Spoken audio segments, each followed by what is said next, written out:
Hallie Jackson has Carly Fiorina following the big announcement. Hallie. And on the other hand, you have Ted Cruz and Carly Fiorina, who are going to fight the system and who know what this fight is about. And we're going to go to Cleveland and we're going to win the nomination. You dropped out of your own race, obviously, earlier this year. Ted Cruz has so far not been able to catch up with Donald Trump in the delegate count. So my question is, how are two people who have not been able to beat Donald Trump yet better than one person who hasn't been able to overtake him? Actually, Ted Cruz has beaten Donald Trump a lot of times. Not nationally yet. He's still trailing the delegate count, obviously. Yeah, but he's won in a lot of states. I know the media wants to kind of forget about that. Donald Trump has lost to Ted Cruz in a lot of states. And also, importantly, he's lost when only Republicans are allowed to vote. The majority of Republicans do not want Donald J. Trump as their nominee. It shows up in every single poll. And the last time I looked, it's Republicans' job to nominate our Republican president or nominee for president. So Donald Trump has lost. Yes, he's racking up delegates, so is Ted Cruz. I actually think the person you should be asking this question to is John Kasich. He didn't get the memo. When you can't win, you need to get out.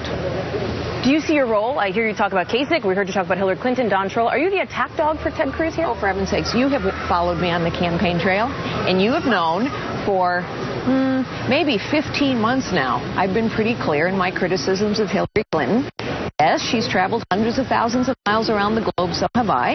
But flying is an activity. It is not an accomplishment. And she will not bring a track record of trustworthiness or accomplishment to the Oval Office. You've heard me say that for over a year, and you've also heard me be very critical of Donald Trump. In fact, since the week he announced his candidacy, I've said he doesn't represent me and he doesn't represent my party. So, am I going to be critical of Hillary Clinton and Donald Trump? You bet. Am I also going to talk about what we need to do to restore promise and opportunity and prosperity and potential to this nation? Yes, I am.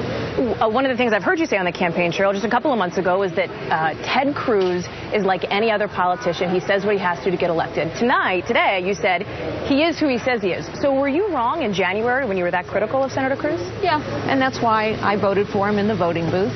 Before I ever had a conversation with him about endorsing him, I went into the voting booth in my hometown in Virginia, and I voted for Ted Cruz. Why? Because I think we need a conservative in the White House who understands that it is the system of crony capitalism and insider dealing that is prosperity and opportunity and potential of this nation. And I also think we need someone who's going to fight. And Ted Cruz is a fighter. And I have come to know this man. He is who he says he is. He will do what he says. And I'm proud to stand by him and have this fight. Three more very quick ones for you before they pull me off this stage. First one, is Indiana a must-win for you and the senator? Indiana is very important, and I think we're going to do really well. Donald Trump criticized Hillary Clinton, saying that she is in this, essentially she's playing the gender card. Do you agree with him? You know, I think Donald Trump clearly has a problem with women, clearly. I mean, the week we had a terrorist attack in Brussels, he attacked Heidi Cruz. So I think Hillary Clinton sometimes says to people, vote for me because I'm a woman. I would never say to somebody, vote for me because I'm a woman. I would say, vote for me, vote for Ted because you think we're qualified and principled.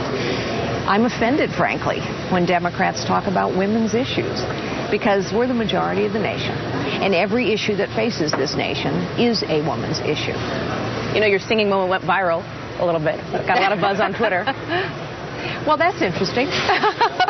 It has four verses, that song. I only made people listen to one. Thank you so much. You're welcome. Appreciate it. Thank you.